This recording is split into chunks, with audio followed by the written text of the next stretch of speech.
Praise the Lord. இன்றைய தியானம் எபிரேயர் 10ஆம் அதிகாரம் 19 முதல் 25 வரை.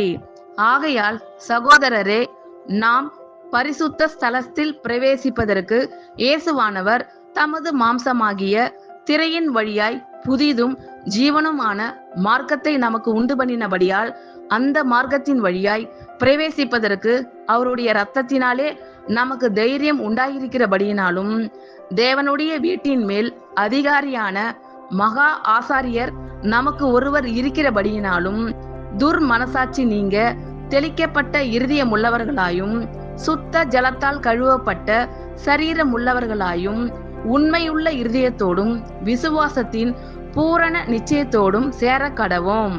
அல்லாமலும் நம்முடைய நம்பிக்கையை அறிக்கையிடுகிறதில் அசைவில்லாமல் உறுதியாய் இருக்க கடவோம்.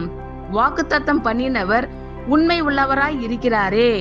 மேலும் அன்புக்கும் நற்கிரியைகளுக்கும் நாம் ஏவப்படும்படி ஒருவரை ஒருவர் கவனித்து சபை கூடி வருதலை சிலர் விட்டு விடுகிறது போல நாமும் விட்டு விடாமல் ஒருவருக்கொருவர் புத்தி சொல்ல கடவோம்.